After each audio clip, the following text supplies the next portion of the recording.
మహిమ కలుగును గాక. ఈరోజు ప్రత్యేకంగా ఈ దినం గురించి మాట్లాడుకోవాలి.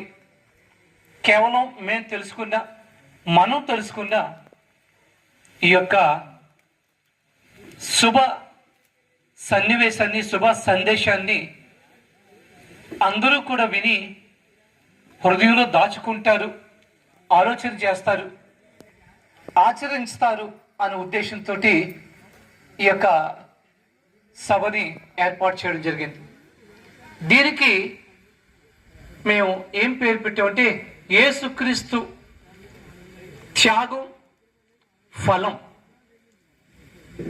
యేసుక్రీస్తు చేసిన త్యాగం ఏమిటి, దానివల్ల వచ్చే ఫలం ఏమిటి అనేది ఈ రాత్రి కొద్దిగా ఆలోచన చేయాలి అనుకుంటున్నాం. అయితే యేసుక్రీస్తే త్యాగం చేశాడు అంటున్నారు. ఎందుకు ఆయనే త్యాగం చేయాలి, ఎందుకు ఆయనే చేశారు, దానివల్ల మనకు వచ్చిన ఫలం ఏమిటి అనే విషయాన్ని మనం చూసుకున్నప్పుడు దైవ గ్రంథంలోంచి కొన్ని మాటలు మనం చదువుకొని వాటన్నిటిని కూడా క్రోడీకరించుకొని వాటి సారాన్ని అర్థం చేసుకోవడానికి మనం ప్రయత్నం చేద్దాం. యోహాను సువార్త 1వ అధ్యాయము 1వ వచనంలో ఒక మాట రాయబడుతూ ఉంది. ఆదియందు వాక్యముండెను, వాక్యము దేవుని యొద్దుండెను, వాక్యము దేవుడై ఉండెను. దట్స్ ఇట్, అంతే. నువ్వు అడ్డుగా ఉన్నావు లైట్. ఆదియందు వాక్యముడు. ఆది అన్న మాటకి అర్థం ఏంటంటే ఏమీ లేనటువంటి ప్రారంభ దశ. ఆ యొక్క దశలో వాక్యము అనేది ఉన్నది. వాక్యము అన్న మాటకి ఇంకో మాటలో చెప్పాలంటే అది శబ్దం, శబ్ద బ్రహ్మ అని కూడా అంటారు. ఆ వాక్యము ఏమై ఉండును అంటే ఆ వాక్యము దేవుడై ఉండను అన్న మాట రాయబడుతుంది. అంటే వాక్యమే దేవుడు. కాబట్టి దేవుడు ఎవరు అంటే వాక్యమే, ఆయన మాట. ఆ మాటతోటే ఆయన సర్వ సృష్టిని కూడా సృజించారు. శూన్యంలో సమస్తాన్ని సృష్టించిన వాడు దేవుడు.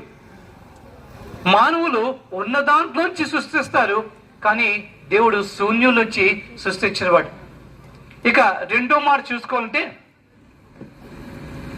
ఆదికాండము 1వ అధ్యాయము 27వ మాట మనం చూసుకుంటే దేవుడు తన స్వరూపమునందు నరుని సృజించును, దేవుని స్వరూపముందు వారిని సృజించును, స్త్రీనిగాను పురుషునిగాను వారిని సృజించను. దేవుడు మనుషుల్ని సృష్టించాడు, స్త్రీగాను పురుషునిగాను అన్న మాట దైవ గ్రంథంలో రాయబడుతోంది.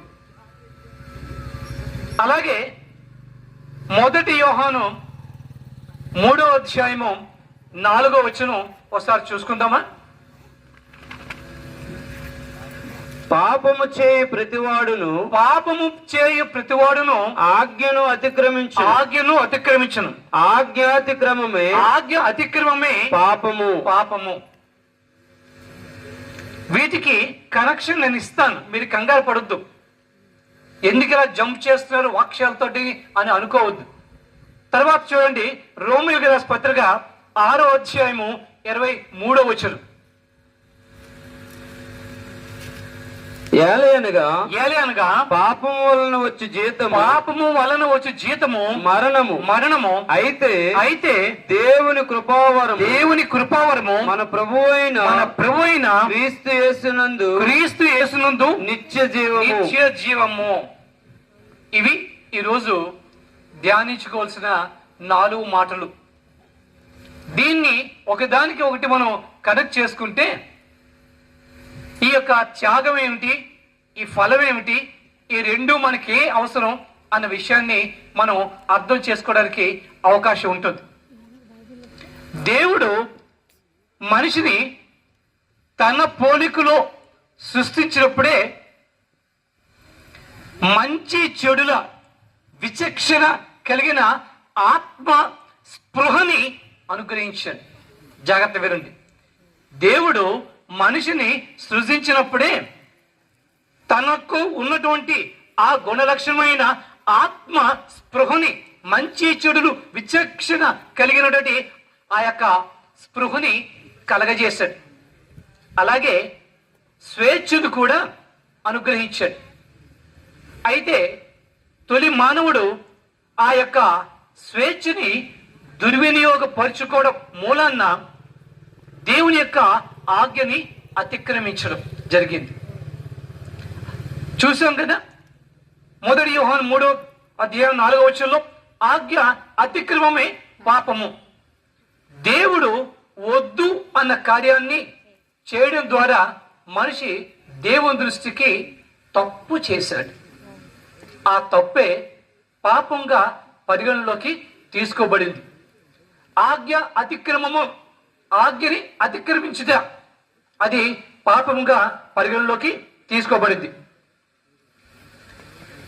అయితే దేవుడు మనిషిని సృజించిన తరువాత ఆయన మానవాళి అంతా కూడా నైతికంగా, ధార్మికంగా, సామాజికంగా వారి వారి కర్తవ్యాలను నెరవేరుస్తూ దేవుని దృష్టికి అనుకూలంగా దేవుని మాటల్ని అనుసరిస్తూ దేవునికి దృష్టికి నీతిమంతునిగా తీర్చబడాలి అన్నది దేవుని యొక్క మహా ఉద్దేశం. ఆ ఉద్దేశంతో ధర్మశాస్త్ర గ్రంథము ఇవ్వబడింది. అనుకుంటారు ఇలాగే బైబిల్ ఎత్తి చూపిస్తే ఓహో ఈ క్రైస్తవులు మాత్రమే ఈ గ్రంథం ఇవ్వబడిందా అని. కాదు కాదు కాదు. ప్రపంచంలో ఉన్న ప్రతి మానవాళికి కూడా నైతిక, ధార్మిక, సామాజిక విలువలు నేర్పుతున్నటువంటి ఆ యొక్క ధర్మశాస్త్రాన్ని వారి వారి చేతిలో పెట్టడం జరిగింది. అయితే మనిషి తన కర్తవ్య పాలనలో, అంటే ఇచ్చిన నైతిక, ధార్మిక, అలాగే సామాజిక కర్తవ్యం పాలనలో త్రోవ తప్పి అధిగమించి, అతిక్రమించి, ఉల్లంఘించి దేవుని దృష్టికి దూరమై దూరమై దూరమై దూరమై అందనంత దూరం వెళ్ళిపోవడం జరిగింది. దేవుడు మనిషిని ఎందుకు సృష్టించాడు అని మీకు అనుమానం రావచ్చు. మనిషిని దేవుడు కేవలం ఆయన నిమిత్తమే ఆయన సృజించాడు. అంటే మనుషుల యొక్క కర్తవ్యం అంటే దేవుని తెలుసుకొని, దేవునితో సాన్నిహిత్యాన్ని పెంచుకొని, దేవుని సన్నిధిలో దేవుని స్తుతిస్తూ దేవునితో మనం సహవాసం చేయాలి అనే ఉద్దేశంతో దేవుడు మనిషిని సృజించారు తప్ప వేరే ఉద్దేశం ఏం లేదు. అయితే దేవుని ఉద్దేశాన్ని సఫలీకృతపరచడంలో మనిషి విఫలుడై దేవుడికి దూరం అయ్యాడు. ఎలా అయిపోయాడు అని మీరు అడగొచ్చు. చెప్పానుగా, ఆజ్ఞ అతిక్రమము పాపమని. దేవుడు పాపిని క్షమిస్తాడు కానీ పాపాన్ని సహించడు. కారణం ఏమిటి అంటే దేవుడు పరిశుద్ధుడు. దేవుడు పరిశుద్ధుడు. పరిశుద్ధత దగ్గర అపరిశుద్ధత కానీ అపవిత్రత కానీ ఉండకూడదు. అక్కడ అపవిత్రత, అపరిశుద్ధత ఉంటే ఆయన దేవుడు కాలేడు. కాబట్టి తన మహిమకు భంగం వాటిల్లకుండా ఈ మనిషిని దూరపరిచి ఆయన ఉంచాడు. దూరపరిచిన మనిషిని ఆయన వదిలేశాడా? లేదు లేదు లేదు, వదలలేదు. తనకు కావలసినవన్నీ కూడా సమకూర్చి, అన్ని కూడా అందించి ఆశీర్వదించాడు. ఏమని? మీరు ఫలించండి, అభివృద్ధి చెందండి, విస్తరించండి, లోబర్చుకోండి. దేన్ని? భూమిని. అంటే భూమండలం అంతా కూడా మీరు విస్తరించండి, అభివృద్ధి పొందండి, ఆక్రమించుకోండి, ఫలించండి. ఈ యొక్క ఫలించే క్రమములో, ఈ అభివృద్ధి చెందే క్రమములో జీవిత గమనం కొనసాగుతున్న సమయంలో మానవుడు దినదినము పతనమై దేవునికి అతి దూరంగా వెళ్ళిపోవడం జరిగింది. దేవుడు ధర్మశాస్త్రాన్ని ఇచ్చాడు అని చెప్పాను, గుర్తుందా? ధర్మశాస్త్రంలో రమారమి 613 ఆజ్ఞలతో కూడినటువంటి ధర్మశాస్త్రాన్ని ఆయన ఇవ్వడం జరిగింది. మానవులు ఆ యొక్క ధర్మశాస్త్రాన్ని పరిపూర్ణంగా ఏ లోపం లేకుండా వారు పాటిస్తే దేవుని దృష్టికి నీతిమంతులుగా పరిగణింపబడతారు. అయితే ధర్మశాస్త్రం ద్వారా మనకి మోక్షం వస్తుందా? దేవుని సన్నిధి కలుగుతుందా అంటే ధర్మశాస్త్రము జస్ట్ ఒక ఎంఆర్ఏ స్కాన్ లాంటిది. ఎంఆర్ఏ స్కాన్ తీసుకుంటే మనకేం చూపిస్తుంది? మన శరీరంలో ఏ జబ్బు ఉందో చూపిస్తుంది, అంతేగా? కానీ దానికి నివారణ చెప్పదుగా. అలాగే ధర్మశాస్త్రము నీ పాపం ఏమిటో ఎత్తి చూపుతున్నది. ఆ పాపానికి పరిహారం నువ్వు నీ తప్పు తెలుసుకొని మంచి చెడుల విచక్షణతో దేవునికి అనుకూలంగా మారవలసి ఉన్నది. అంటే మనిషి చేయవలసిన కర్తవ్యం ధర్మశాస్త్రాన్ని అక్షరాల పాటించి దేవుని దృష్టికి నీతిమంతులుగా మారాలి. కానీ కాలగమనంలో మనిషి దాన్ని నెరవేర్చలేకపోయాడు. ఈ మాట నేను చెప్పట్లే. చూడండి, రోమీయులకు రాసిన పత్రిక 3వ అధ్యాయము 23-24 వచనాల్లో ఈ మాట చెప్పబడుతుంది. ఏ భేదము లేదు, అందరూ పాపము చేసి దేవుడు అనుగ్రహించిన మహిమను కోల్పోయారు, పొందలేకపోయారు. ఈ రీతిగా మానవాళి అంతా కూడా దేవుని నుంచి దూరం అయిపోయి వారి వారి యొక్క దుష్క్రియల్లో, వారి వారి యొక్క ఆలోచనలో, వారి వారి యొక్క ప్రవర్తనలో దేవునికి అయిష్టులుగా, దేవుని నీతిని నెరవేర్చిన వారిగా చెడిపోయిన స్థితిలో, ఇక దేవుని దగ్గరికి చేరలేని స్థితిలో ఉన్నప్పుడు మారిపోయారు. అయితే దేవుడు ఆశిస్తున్నాడు వారు మారు మనసు పొంది తిరిగి తన దగ్గరికి రావాలని. అలాగే మనిషి కూడా దేవునితో ఉండాలి అనే తపన ప్రతి వారికి ఉన్నది. ఎంత మూర్ఖులైనా దేవుని యొక్క సహాయం లేకుండా ఏ పని చేయలేరు. సరిగా చెప్పాలంటే వారు సజీవులుగా ఉండాలి అంటే దేవుని యొక్క సహాయంతో సజీవులుగా ఉండగలగాలి తప్ప వేరే మార్గం లేదు. అంటే ఈ భూలోకంలో ఏ ఒక్కరూ కూడా దేవుని నీతిని నెరవేర్చలేనటువంటి ఆ యొక్క స్థితికి చేరిపోయారు. కానీ దేవుడికి కావాలి అనే తపన, దేవుడి దగ్గరికి వెళ్ళాలి అనే తపన, దేవుని చూడాలి అనే తపన, దేవునితో ఈ యొక్క జీవితం అయిపోయిన తర్వాత ఆయనతో నిత్యము ఉండాలి అనే ఓ తపన. ఆ తపనతోటే మనిషి చనిపోయిన తర్వాత వారిని ఏమంటారు? స్వర్గస్థులయ్యారు అంటారు. ఏమంటారు? స్వర్గస్థులయ్యారు. అంటే వాళ్ళు ఎంతవరకు కూడా ఈ లోకస్తులు. చనిపోయిన తర్వాత వారు ఏమయ్యారు? స్వర్గస్థులు. స్వర్గానికి వెళ్ళారో లేదో తెలియదు, కానీ మనం ఊహించేసుకుంటున్నాం వారు స్వర్గస్థులు అయ్యారు అని. కానీ దేవుని యొక్క ధర్మశాస్త్రం ఏం చెప్తున్నదంటే వారెవరు కూడా ఇంకా పరిపూర్ణంగా స్వర్గస్థులు కాలేకపోతూ ఉన్నారు. కారణం వారు దేవుని నీతిని నెరవేర్చక ఆ మధ్యస్థంలోనే వారు ఉండిపోవలసి వస్తున్నది. అటువంటి స్థితిలో తెలుసుకున్నవారు హృదయ వేదనతో దేవునికి మొర్ర పెడుతూ ఉన్నారు. ప్రభువా, ఎలా నీ దగ్గరికి మేము ఎలా చేరాలి? ఈ లోకంలో అనేక మత గ్రంథాలు ఉన్నాయి, కేవలం బైబిల్ మాత్రమే కాదు, అవునా కాదు? అయితే ఈ మత గ్రంథాలన్నీ కూడా నీ అన్వేషణకి, నీ ఆవేదనకి ఉపదేశాలు చేస్తున్నాయి, కానీ ఉపశమనం కలిగించలేకపోతుంది.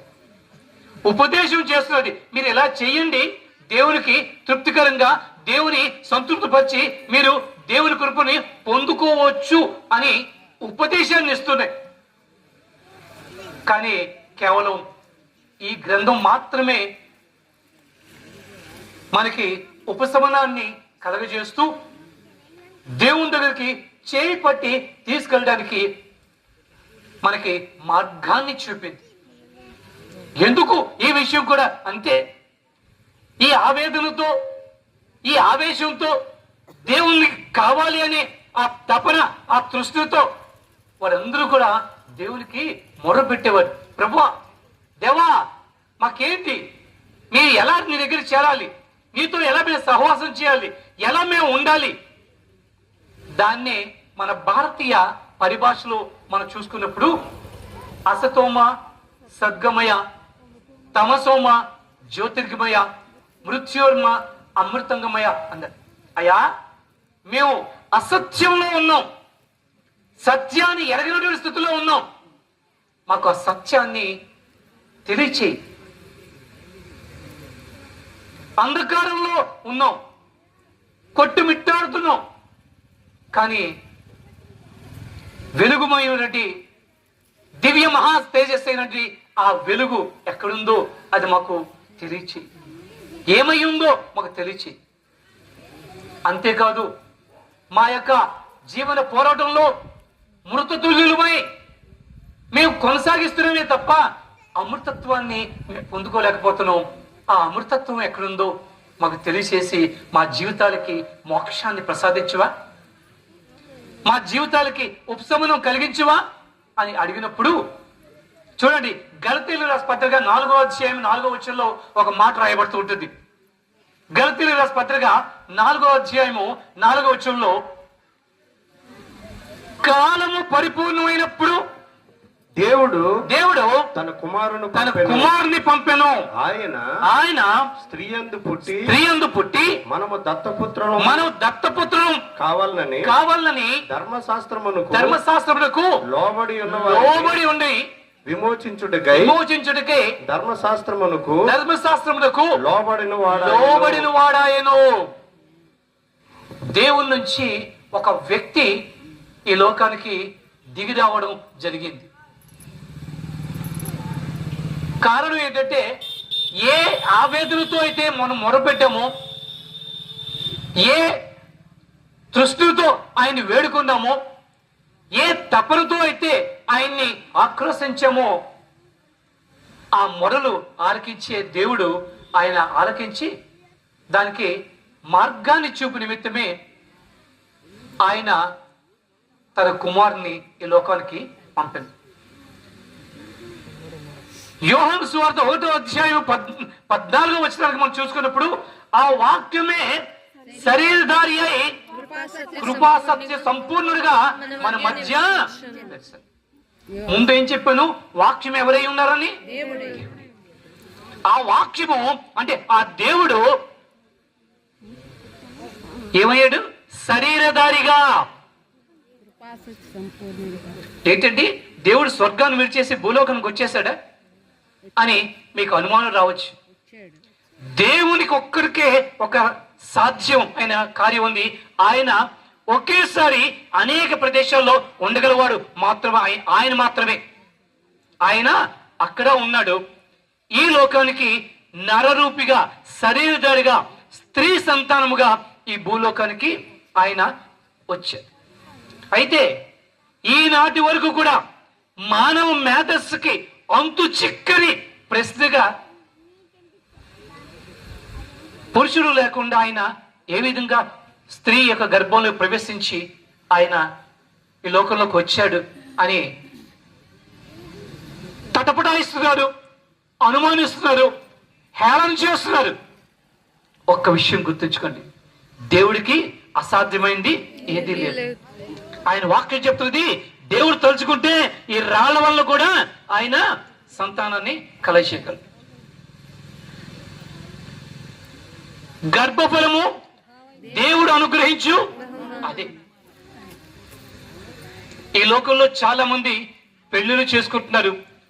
పెళ్లిళ్ళు చేసుకున్నప్పుడు పెద్దలు సంతాన ప్రాప్తిరస్తు అని దీవిస్తున్నారు. పెళ్లి చేసుకున్నంత మాత్రాన, సంతాన ప్రాప్తిరస్తు అన్న మాత్రాన సంతానం కలిగిపోతున్నదే? చాలా మందికి లేదే. ఆ ప్రక్రియను కొనసాగిస్తే జరగదా? దేవుడు అనుగ్రహిస్తేనే తప్ప ఏ మానవుడు ఈ భూమి మీదకి రాలేడు.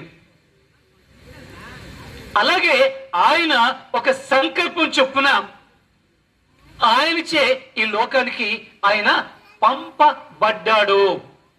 పంపబడక ముందే ఆయన పేరు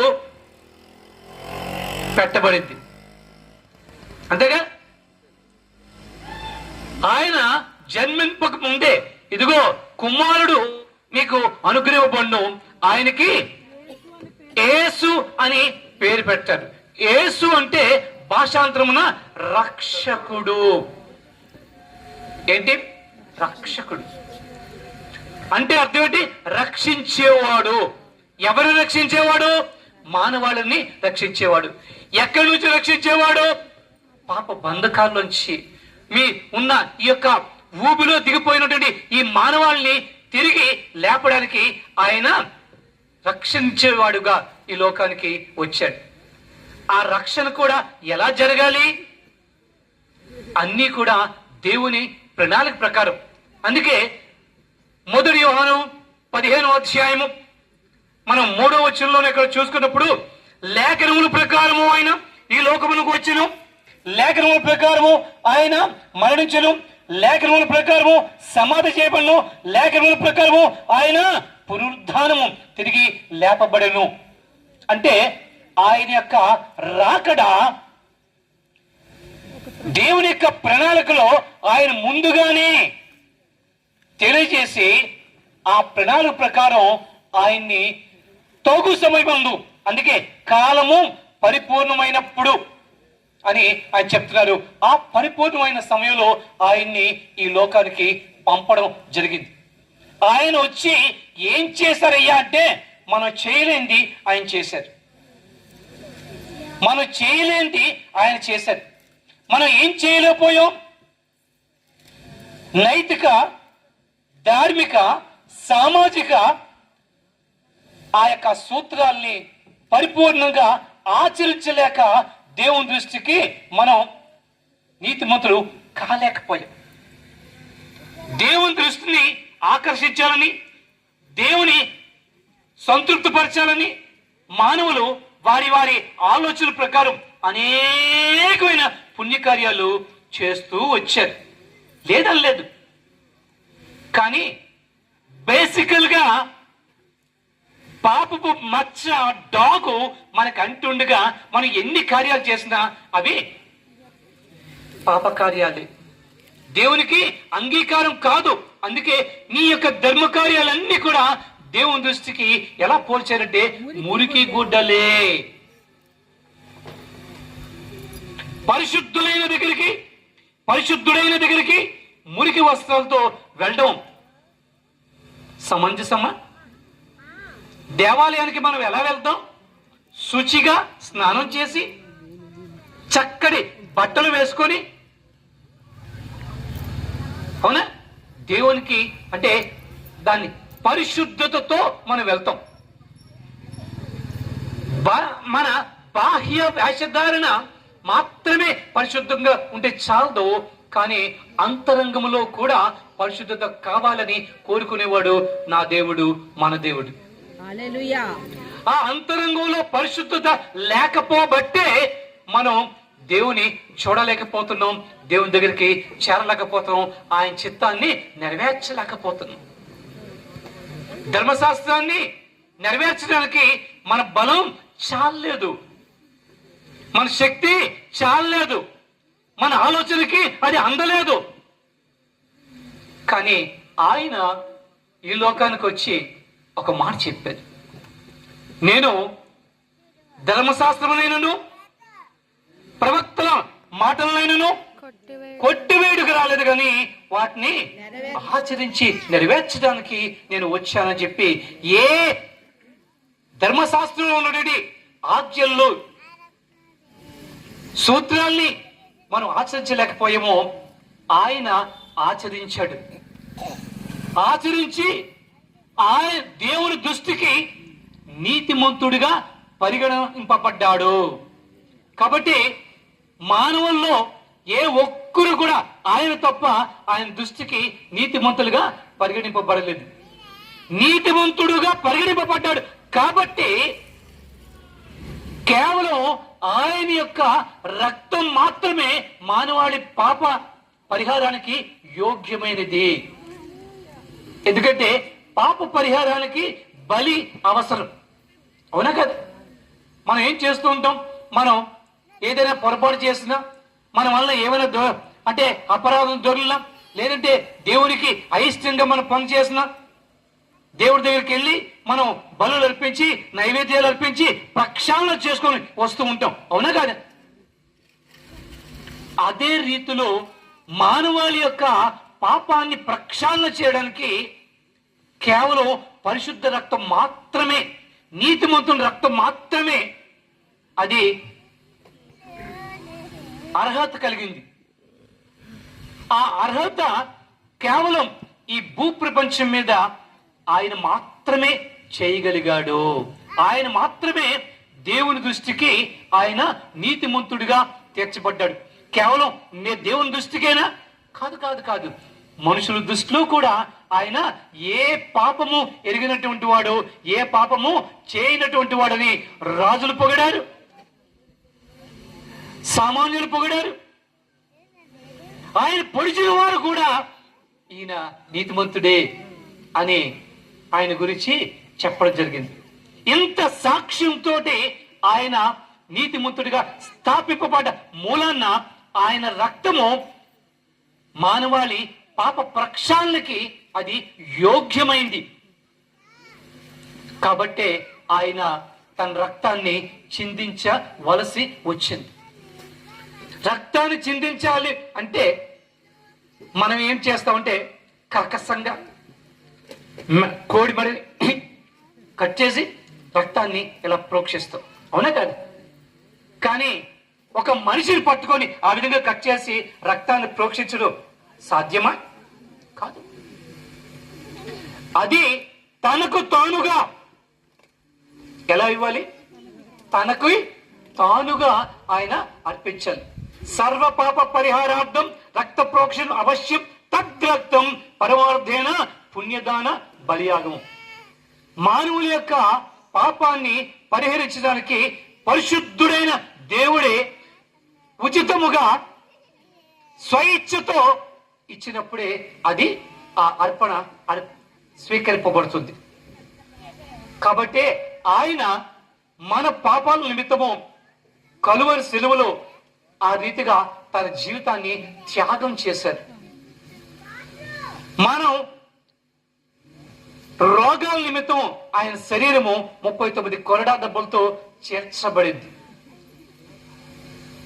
మన తలంపులు చెడ్డవు కాబట్టి ఆయన తలకి ముళ్ళ కిరీటం గొచ్చబడింది.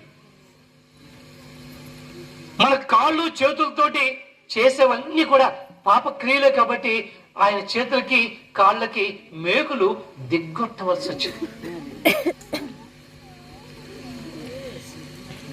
ఈ రీతిగా ఆయన యొక్క శరీరంలోని రక్తమంతా కూడా బయటికి తోడేసి ఆ రక్తాన్ని మన అందరి పాపం నిమిత్తం భూత భవిష్యత్ వర్తమాన భవిష్యత్ కాలాల సమస్త మానవాళి పాప ప్రక్షాళన నిమిత్తము ఆయన వెగ చెల్లించాడు దేవుడికి. ఇది త్యాగం. అందుకే యేసుక్రీస్తు త్యాగము అని చెప్పి ఈ యొక్క ప్రోగ్రాంకి చెప్పడం జరిగింది. ఆయన మన గురించి తన జీవితాన్ని త్యాగం చేశాడు. ఈ లోకంలోని ప్రతి కుటుంబంలో, ఏ కుటుంబంలోనైనా ఒక వ్యక్తి చనిపోతే అది శుభదినమా అశుభదినమా? చెప్పండి. అశుభదినమేగా. రోధిస్తారుగా, వేదన పడతారుగా. కానీ మన కుటుంబీకుడైన యేసు ప్రభు మన గురించి చనిపోవడం అర్థం తెలియని వాడికి అశుభమే, కానీ ఎందు నిమిత్తము చనిపోయాడో అర్థం తెలిసిన వాడికి అది శుభదినము. అందుకే ఈ శుక్రవారాన్ని ఏ వారం అన్నారు? శుభ శుక్రవారం. ఈ లోకంలో జనులు మనల్ని హేళన చేయొచ్చు. ఒక మనిషి చనిపోతే ఇది శుభం ఎలాగవుతుంది? నా శుభము నిమిత్తము ఆయన అశుభం పాలయ్యాడు. నా శుభము నిమిత్తము. ఇది ఆయన చేసిన త్యాగం. ఎవరి గురించి చేశాడు?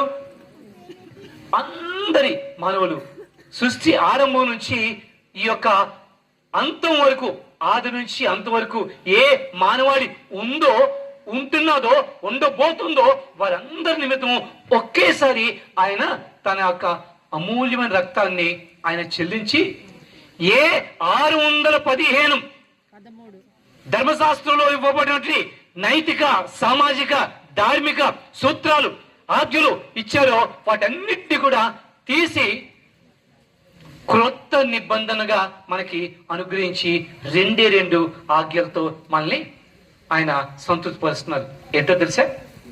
నీ దేవుడైన నీ సృష్టికర్తని పూర్ణ మనసుతో, పూర్ణ ఆత్మతో, పూర్ణ శక్తితో, పూర్ణ హృదయంతో సేవించు. నిన్ను వలె నీ పొరుగు వారిని ప్రేమించు. అంతే. అందుకే సిలువుకి గుర్తు ఏంటి? 2 అడ్డకర్రలు. ఏమిటా 2 అడ్డకర్రలు? ఒక నిలువు కర్ర దేవునితో సంబంధాన్ని తెలియజేస్తుంది. 2వ అడ్డకర్ర సాటి మానవులతోటి సంబంధాన్ని మనకి తెలియజేస్తుంది. ఈ 2 కూడా మనం ఆచరించినట్లయితే ఆయన దృష్టికి మనం యోగ్యులు అవుతాం. అందుకే ఆయన అంటున్నాడు, ఎవరైతే నన్ను వెంబడించాలనుకుంటారో వారు తమ కాడి మోసి నా వెంబడి రావాలి. అంటే వారిని వారు త్యజించుకొని నా మాటల్ని అనుసరించి మీరు రావాలి. ఎవరైతే ఆయన యందు విశ్వాసం ఉంచుతారో వారికి ఆయన నిత్య జీవాన్ని అనుగ్రహిస్తున్నారు. ఆయన సిలువుపై మరణించినప్పుడు 7 మాటలు పలికారు. అవి చాలా అమూల్యమైన మాటలు అని నిన్నటి దినాన్న మనందరూ కూడా ప్రతి సంఘంలోని తలపోసుకున్నాం. అన్నిట్లోకి ప్రాముఖ్యమైన మాట ఏంటంటే సమాప్తమైంది. ఏంటి సమాప్తం ఏంటంటే, ఆయన ఏ బాధ్యత అయితే తీసుకొని ఈ భూలోకానికి వచ్చారో ఆ బాధ్యతని ఆయన పరిసమాప్తి చేసి ఆ బాధ్యతని ఎవరికిచ్చారు? మనకిచ్చారు. ఏమనిచ్చారు? మీరు సర్వ సృష్టికి వెళ్ళి సర్వలోకానికి కూడా మీరు విన్నవి, మీరు కన్నవి అంగీకరిస్తారో వారందరూ కూడా దేవుని యొక్క సంతానముగా పరిగణలోకి తీసుకోబడతారు. ఏంటండి, ఎవరిని అడగకుండా అందరి గురించి రక్తాన్ని చిందించారు, అందరికి సరిసమానంగా ఆ రక్షణ ఇచ్చేవచ్చుగా అని మీరు అడగొచ్చు. అందరి గురించి తన రక్తాన్ని చిందించారు, నో డౌట్ ఇన్ ఇట్. కానీ మొట్టమొదటి చెప్పారు, ఆయన మనకి ఆత్మీయ స్పృహతో పాటు స్వేచ్ఛను కూడా ఇచ్చాడు అని. ఆయన ఆ స్వేచ్ఛను తీసుకుంటే మనం బందీలం అయిపోతాం. అంతేగా? స్వేచ్ఛని తీసుకుంటే మనం ఏమైపోతాం? మనం స్వేచ్ఛ పరులం కాం, మనం బందీలం అయిపోతాం. అందుకే ఎందరైతే అంగీకరిస్తారో, చాయిస్ ఇస్ యువర్స్. జీవన్ మరణాలు మీ చేతిలో, మీ దగ్గర పెట్టబడ్డాయి. మీకు కావాలా? మీకు నిత్య జీవాన్ని తీసుకోండి. లేదు నేను నమ్మను, నాకు వద్దు, నా మూర్ఖత్వమే నాకు కావాలి అనుకుంటే it is up to you.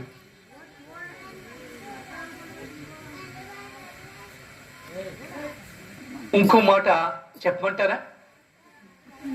ఈ లోకానికి అధిపతి అయిన వాడు అపవాది ఈ లోకస్తుల యొక్క కంటిని, దృష్టిని గుడ్డితనంతో కప్పేశాడు. సత్యాన్ని గ్రహించలేకపోతున్నారు.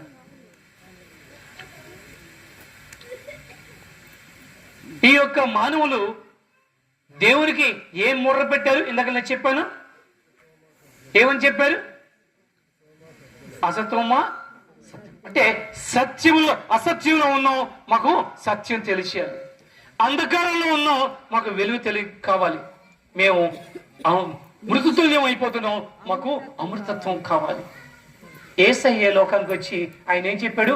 దానికి సమాధానం చెప్పాడా లేదా? ఏం చెప్పాడు? నేనే సత్యమును, నేనే మార్గమును, నేనే జీవము. సత్యం గురించి అన్వేషిస్తున్న వాళ్ళారా? నేనే సత్యాన్ని. సత్యం ఎవరు? దేవుడే సత్యం. నేనే మార్గమును. మీరు అన్వేషించారుగా. అంధకారంలో ఉన్నాం, మేము వెలుగులోకి రావాలి ఎలా అన్నప్పుడు అన్వేషించారుగా. మార్గం తెలియకగా నేనే మార్గమని. మరణంలో కొట్టిబెట్టాడు, అమృతత్వం లేదు అని అక్కురసచ్చాగా నేనే జీవమును అని ఆయన మనకి చెప్పి ప్రతి కార్యాన్ని కూడా ముందుగానే ప్రతిదీ ఇలా జరుగుతుంది, ఇలా జరుగుతుంది, ఇలా జరుగుతుంది అని చెప్పి తన జీవితాన్ని మన కొరకు ఆయన త్యాగం చేసి కలువరి సిలువలో తన యొక్క శరీరంలోని ప్రతి రక్త బిందువుని కూడా ఏమాత్రం కూడా దాచకుండా సంపూర్ణంగా ప్రోక్షించి అప్పుడు ఆయన ఏమంటున్నాడు? సమాప్తమైంది. సమాప్తమైన తర్వాత ఇంకో విషయం, ఒక నిబంధన పెట్టిన తర్వాత ఆ నిబంధనని పరిపూర్ణ చేయాలంటే ఆ నిబంధన చేసిన వ్యక్తి మరణిస్తేనే ఆ నిబంధన పరిపూర్ణం అవుతుంది. దేవుడు నిబంధనని ఇచ్చాడుగా. ముందు నేను చెప్పానుగా, అదే నైతిక, ధార్మిక, సామాజిక సూత్రాలతోటి దాన్ని తీసివేసి క్రొత్త నిబంధనని ఆయన మనకి ఇచ్చాడు. అంటే పాత నిబంధన తీసినట్టుగా పాత నిబంధనని తీసి కొత్త నిబంధనని ఇవ్వడానికి రక్త ప్రోక్షణ అవసరం. అలాగే ఆ ధర్మశాస్త్రాన్ని ఇచ్చిన ఆ వ్యక్తి మరణించాలి. అందుకే ఆయన ఏమన్నాడు? తండ్రి, నా ఆత్మను నీ చేతికి అప్పగించుకుంటున్నాను. తను తన ఆత్మని తండ్రికి అప్పగించుకున్నాడు. ఎప్పుడైతే అప్పగించుకున్నాడో ఆ సమయంలో తండ్రి దేవుడు ఏం చేశాడో తెలుసా? మనందరి మానవాళి యొక్క పాపాన్ని మూట కట్టి ఆయన భుజస్కంధాల మీద పెట్టి ఆయన్ని పాపిగా మనల్ని పవిత్రులుగా చేసి ఆ పాప భారం ఆయన మీద పెట్టాడు. పాప భారాన్ని ఆయన మీద పెట్టిన తర్వాత పాపిని చేపట్టుకొని పాపితో సహవాసం చేయగలడా దేవుడు? చేయలేడు. కాబట్టి వెంటనే ఆయన ఆయన విడిచాడు. ఆ ఒక్క క్షణం ఎడబాటుని భరించలేనటువంటి ఆయన ఏమన్నాడు? దేవా, నీవెందుకు నా చేతిని విడిచావు అని ఏం చెప్పాడు? ఆ మాట చెప్పి ఆయన తన ప్రాణం విడిచాడు. ప్రాణం పోయిందనిలే, ఏమన్నాడు? ప్రాణం విడిచాడు. విడిచాడు అన్న మాటకి అర్థం ఏంటంటే ఆయన సంచరిస్తున్న సమయంలో ఆయన ఒక మాట చెప్పాడు, నా ప్రాణం తీసుకుంటే గాని నా ప్రాణం పెట్టడానికి గాని నాకు అధికారం ఉంది. అవునా కాదు? నా ప్రాణం పెట్టడానికి కానీ మరలా తీసుకోవడానికి కానీ నాకు అధికారం. అంటే నేను మరణం పొందడానికైనా మరణం నుంచి తిరిగి లేవడానికైనా నాకు అధికారము ఉంది. అయితే మీరు ఇన్ని విన్న తర్వాత కూడా అడగొచ్చు, ఏమండి మాకు మంచి చెడ్లు తెలుసు, దేవుడు తెలుసు, మేము ఎలా పాపంలో పడిపోతున్నాం అని మీరు అడగొచ్చు. యాకోబు పత్రిక మొదటి అధ్యాయంలో బహుశా 14వ వచనంలో కబోలు 13-14 వచనాల్లో ఒక మాట రాయబడుతుంది. చూద్దాం. అది దేవుడు కీడు విషయమై శోధింపబడు, కానీ ఆయన ఎవరిని శోధింపడు. ఎవరైనా శోధింపబడినా అమ్మా, ఇంకా తర్వాత చూడు. ఇంకా అది అక్కడ ప్రతి వాడును తన స్వకీయ దురాశల చేత ఏడవబడి మొరలు గొల్పబడి శోధింపబడుతున్నాడు. మనం శోధింపబడుతున్నాం అంటే అలాగా మన స్వకీయ ఆలోచనలు ద్వారా మనం ఏడవబడి, అంటే లోకం వైపు ఆకర్షింపబడి మనం శోధింపబడుతున్నాం తప్ప దేవుడు తనతో తానుగా మనల్ని శోధించట్లే. తర్వాత ఏ విధంగా మనం ఏడవబడుతున్నాం అంటే దురాశ అనేది మనిషిలో ఉంది, అవునా కదా? ఆశ ఉండడం మంచిదే, కానీ దురాశ, ఆ దురాశ ఏం చేస్తున్నది? గర్భమును దాల్చి పాపమును కొనగా ఆ పాపము మళ్ళీ ఎక్కడ తీసుకెళ్తున్నది? పరిపక్వమై మరణానికి తీసుకెళ్తున్నది. దేవుడేమైనా అన్యాయస్తుడా? దేవుడేమైనా అన్యాయస్తుడా? కాదే. మరణానికి వెళ్ళిపోవడానికి ఎవరు వెళ్ళిపోతున్నాం? మనమే. మరులు కోల్పబడి దురాశ చేత, లోక ఆశల చేత, శరీర మోహాల చేత, లోక బంధాల చేత మనం మోహింపబడి ఏడవబడి పాపాన్ని గర్భాన్ని దాల్చి దాని ఫలితమే మరణంగా మనం అనుభవిస్తున్నాం. మరణంలో ఏం చేస్తున్నాం? దుఃఖిస్తున్నాం. మరణం అంటే చాలా మందికి భయమే, అవునా కదా? మరణం అంటే చాలా మందికి భయమే. నువ్వు మరణిస్తావు, నువ్వు చచ్చిపోతావు అంటే ప్రతివాడు ఎలాంటి కార్యాలు చేస్తాడు బతికి ఉండడానికి, అవునా కదా? ఏంటంటే ఆ మరణ భయము మనల్ని ఏం చేస్తుంది? భయపెడుతుంది. పాపము ఆజ్ఞని హేతువుగా చేసుకుని మనల్ని మరణానికి ఈడుస్తుంది. పాపము ఆజ్ఞని హేతువుగా చేసుకుని పాపానికి జీతం మరణం, అవునా కదా? పాపం చేయదు. ఆ పాపము ఈ ఆజ్ఞని హేతువుగా చేసుకుని మనల్ని మరణానికి లాక్కెళ్తూ మనల్ని భయపడుతుంది.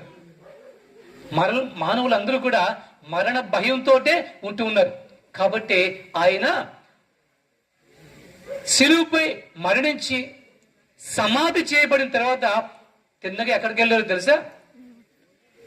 ఎక్కడైతే మరణం దాగి ఉందో అక్కడికి వెళ్ళి ఆ మరణపు ముళ్ళు, ఏ మరణ భయం అయితే మళ్ళీ పీడిస్తున్నదో ఆ మరణపు ముళ్ళుని విరిచి మనలోంచి ఆ మరణ భయాన్ని తొలగించి ఆయన 3వ దినాన ఆయన సమాధి నుండి తిరిగి లేచారు. మరణము గెలిచి ఆయన తిరిగి లేచారు. ఈ లోకంలో చాలా మంది అంటారు, చాలా మంది చిరంజీవులు ఉన్నారు, మరణం గెలిచి లేచిన వారు ఉన్నారు, ఆ జన్మలో ఆ రూపంలో, ఈ జన్మలో ఈ రూపంలో అని చెప్తూ ఉంటారు. కానీ తిరిగి లేచిన పునరుద్ధారుడైన యేసు అదే రూపంలో వారికి కనబడి వారితో 40 దినాలు సంచరించి మాట్లాడి ఏ కార్యాలైతే ఇంత ముందు చేశారో వారికి చేసి చూపించి నమ్మిక కలిగించి ఆరోహణ అయ్యాడు. ఆయన సజీవుడు అని నిరూపించుకున్నాడు. ఇంకా ఇంకో మాట చెబుతూ ఉన్నారు, ఏంటో తెలుసా? నిరీక్షణ లేని అన్నిటిల వలె మీరు దుఃఖపడకుడి, ఎందుకంటే క్రీస్తు నుండి మృతులైన వారు ధన్యులు, వారు తిరిగి లేస్తారు. ఆయన ఏ విధంగా అయితే మరణించి తిరిగి లేచాడో ఆయన రాకల్లో మనల్ని కూడా ఆయన లేపుతాడు. ఆయన ఏ విధంగా అయితే పునరుద్ధానాన్ని పొందాడో మనకు కూడా అటువంటి పునరుద్ధానాన్ని ఆయన దాచిపెట్టి ఉంచాడు. అందుకే క్రైస్తవుల్లోని ఒక విశ్వాసం, ఈరోజు నా కుటుంబంలో నేను ఎవరినైనా కోల్పోయినా పెద్దగా నేను దుఃఖపడ్ను. ఈరోజు ఈ ఎడబాటు వచ్చింది, కానీ ఒకానొక దినాన్న నేను తప్పుగా వారిని కలుసుకుంటాను అనే ఒక నిరీక్షణ దేవుడు యేసు ప్రభు యొక్క మరణ, సమాధి, పునరుద్ధానం ద్వారా మనకి తెలియజేశాడు. ఈ ఆశ మనల్ని ఏం చేస్తున్నది? జీవింప చేస్తున్నది. ఈ ఆశ మనల్ని ఆయన వైపుకి లాగుతున్నది, ఆయనకి ఇష్టలుగా ఉండడానికి ప్రేరేపిస్తున్నది. మన పాపాల్ని ఒప్పుకొని ఆయన ఎదుట మన నీతిమంతులుగా మార్చడానికి అది మనకి దోహదపడుతున్నది. కాబట్టి ఆయన క్రీస్తు యేసు మరణం ఫలముగా మనకి, ఆయన త్యాగం ద్వారా మనకేమొచ్చింది? ఫలం వచ్చిందా లేదా? కాబట్టి ఈ యేసు క్రీస్తు శిలువ మరణం ద్వారా, ఆయన త్యాగం చేసిన ఆ త్యాగం ద్వారా మనకి ఈ యొక్క పునరుద్ధాన ఫలం వచ్చింది. అందుకే ఎందుకు ఇవన్నీ కూడా దేవుడు చేశాడు? పనిలేక? దేవుడికి ఏం పని లేదా? మన మీదేనా దృష్టి అని అనుకోవచ్చు. ఆయన ఏమంటున్నాడు? ఈరోజు ఈ కార్యక్రమాన్ని ఆరంభించే ముందు ఒక మాట చదువు. యోహాను సువార్త 3వ అధ్యాయము 16వ వచనం. దేవుడు లోకమును ఎంతో ప్రేమించెను, కాబట్టే ఆయన తన అద్వితీయ కుమారుణ్ణి ఈ లోకానికి పంపి ఆయన యందు ఎవరైతే విశ్వాసం ఉంచుతారో వారికి నిత్య జీవాన్ని అనుగ్రహించుతున్నాడు. దేవుడు లోకాన్ని ప్రేమించాడు. లోకమంటే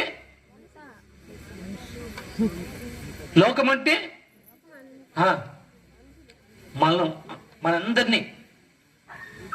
దేశం అంటే మట్టి కాదో, దేశం అంటే మనుషులు అన్నారుగా, అలాగే లోకం అంటే భూమి, ఆకాశం, ఈ యొక్క చెరువు, నది ఇవి కాదు. ఆ లోకంలో ఉన్న మన గురించి, ఆయన తపనంతా కూడా మన గురించి. మన పాపాలే ఆయన్ని పరలోకం నుంచి భూలోకానికి లాక్కొని వచ్చి,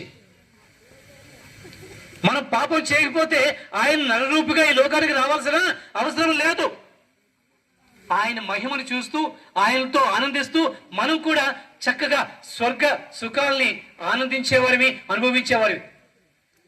కానీ ఏ ఆజ్ఞ అయితే దేవుడు ఇచ్చాడో ఆ ఆజ్ఞని ఉల్లంఘించడం ద్వారా అది పెరిగి పెరిగి పెరిగి పెద్దదై వటవృక్షమై మనల్ని పాపపు ఆ యొక్క మీద పెట్టింది. మనందరినీ కూడా పాపాత్ములము అని ఒప్పింపజేసింది.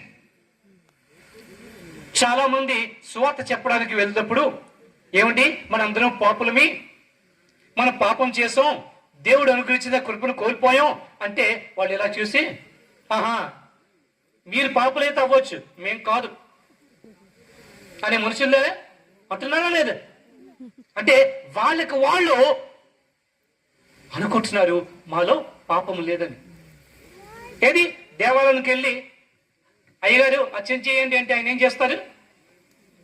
పాపోహం, పాపాత్మ, పాప సంభవ, అవునా కదా?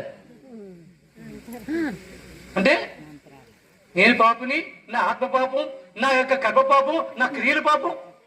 ఇక్కడేమో మన దగ్గర ఒప్పుకోవడానికి మేం పాపలం కాదు మీరే అంటారు. అక్కడికి వెళ్ళి అయ్యగారు చేస్తే సడకోపం పెడితే తీసుకుని వచ్చేస్తారు.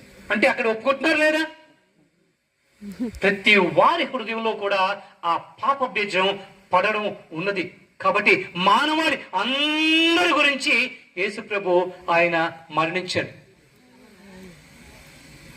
ఆయన యొక్క మరణము మానవ జాతికి త్యాగము. త్యాగము అంటే అర్థం ఏంటంటే స్వార్థాన్ని చూసుకోకుండా ఇచ్చే ఆ యొక్క నష్టాన్ని త్యాగం అంటారు. అవునా కదా? దేవుడికి ఏ స్వార్థం ఉంది? ఆయన శిలువపై మరణించడం వల్ల ఆయనకేమైనా ఒరిగింది ఏమైనా ఉందా? ఎవరి గురించి ఆయన చేశాడు? నీ గురించి, నా గురించి, సర్వ మానవాళి గురించి.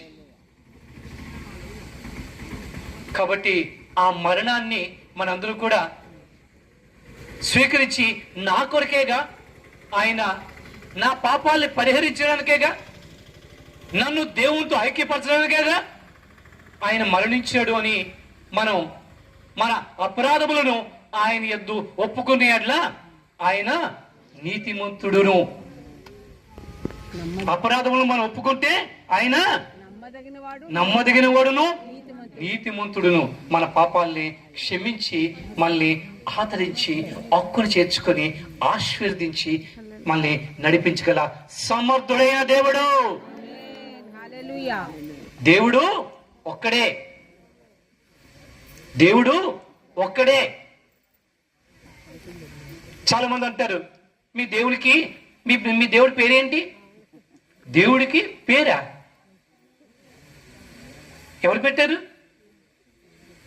ఎవరు పెట్టారు పేరు? ఎవరికి పెడతాం? మన కడుపును పుట్టిన వారికి మనం పెడతాం. దేవుడికి పేరు పెట్టేంత ఘనత మనకుందా? మనం దేవుడికి పేరు పెట్టగలమా? అయినా పేరు పెట్టవలసిన అవసరం ఏముంది? 10 మంది ఉంటే పోల్చుకోవడానికి పేరు. ఆయన ఒకడే, ఆయన ఒకడే. ఆయన పేరు సృష్టికర్త, ఉన్నవాడు, అనువాడు. ఆయనకు పేరు పెట్ట అంత అర్హత మనకు లేదు. అందుకే మనం ఏముంటున్నాం? నాయనా, తండ్రి, అబ్బా. అవునా కదా? ఆయన్ని ఆ పేరుతోటే అలాగే పిలవాలి. నరుడుగా వచ్చాడు కాబట్టి ఆయన పేరు పెట్టడం జరిగింది. ఆ పేరు కూడా ఆయన కార్యానికి సంబంధించింది. రక్షకుడు, రక్షించడానికి వచ్చినవాడు, ఇమ్మానుయేలు, మనకు తోడే ఉండడానికి వచ్చినవాడు. దేవుడు నిన్ను నన్ను చెయ్యి విడవడు. ఆయన మరణం ద్వారా, ఆయన త్యాగం మనకి ఈ ఫలాన్ని ఇచ్చింది. ఏ ఫలం అది? జీవఫలము. ఏ ఫలం ఇచ్చింది? జీవఫలము. మనం చనిపోతే, ఈ భూమిని విడిచిపోతే తిన్నగా ఆయనతోటే మన చిరకాల జీవం. అది మనకి ఎంతో మనంగా తెచ్చుకోలేనటువంటి, కొనుక్కోలేనటువంటి, సంపాదించుకోలేనటువంటి ఫలం. అందుకే యేసుక్రీస్తు మరణం, ఆయన త్యాగం నా ఫలం. కాబట్టి ఈ కార్యం మనం ఏంటి? యేసుక్రీస్తు త్యాగం ఫలం అని పేరు పెట్టుకున్నాం. ఈ ఫలాన్ని మనం ఆస్వాదించి, ఈ ఫలాన్ని మనం అనుభవించి, ఈ ఫలంలో మనం కొనసాగుతూ ఆయన రాకడలో ఎదురు చూస్తూ ఆయనతో పాటు మనం ఎత్తబడ్డానికి సిద్ధపడదాం. వస్తాడన్నవాడు రాక మానడు. ఆయన తప్పక వస్తాడు, నిన్ను నన్ను తీసుకొని వెళ్తాడు. మనం దేవునితో నిత్యం ఉంటాం. అదే మన యొక్క ఫలం. ఆయన చేసిన త్యాగానికి మన ఫలం ఆయన ఇచ్చినటి నిత్య జీవం. కాబట్టి ఆ నిత్య జీవాన్ని మనకి అనుగ్రహించడానికి దేవుడు ఈ లోకానికి వచ్చాడు. దేవుడు ఈ యొక్క చూడండి చివరి మాటలు రోమీయులకు రాసిన పత్రిక 8వ అధ్యాయంలో 1, 2, 3, 4 వచనాలు చదివేసి ముగించేద్దాం. ఫినిష్. కాబట్టి ఇప్పుడు క్రీస్తునందున్న వారికి, ఇప్పుడు క్రీస్తునందున్న వారికి ఏ శిక్షా విధి లేదు, ఏ శిక్షా విధి లేదు. క్రీస్తు యేసునందు జీవమునిచ్చు ఆత్మ యొక్క నియమము పాప మరణము నుండి నియమము నుండి నన్ను విడిపించును. ఎట్లనగా ధర్మశాస్త్రము దేనిని చేయలేకపోయినో దాన్ని దేవుడు చేసెను. శరీరమును అనుసరింపక నిజముగా ఆత్మను అనుసరించి నడుచుకొను మన యందు ధర్మశాస్త్ర సంబంధమైన నీతి విధి నెరవేర్చబడవలన పాప పరిహార నిమిత్తము దేవుడు తన సొంత కుమారుని పాప శరీర ఆకారముతో పంపి ఆయన శరీరము పాపమునకు శిక్ష వేసెను. చూసారా, ఇది ఆయన దేవుడు చేసిన కార్యం, దేవుడు చేసిన మేలు.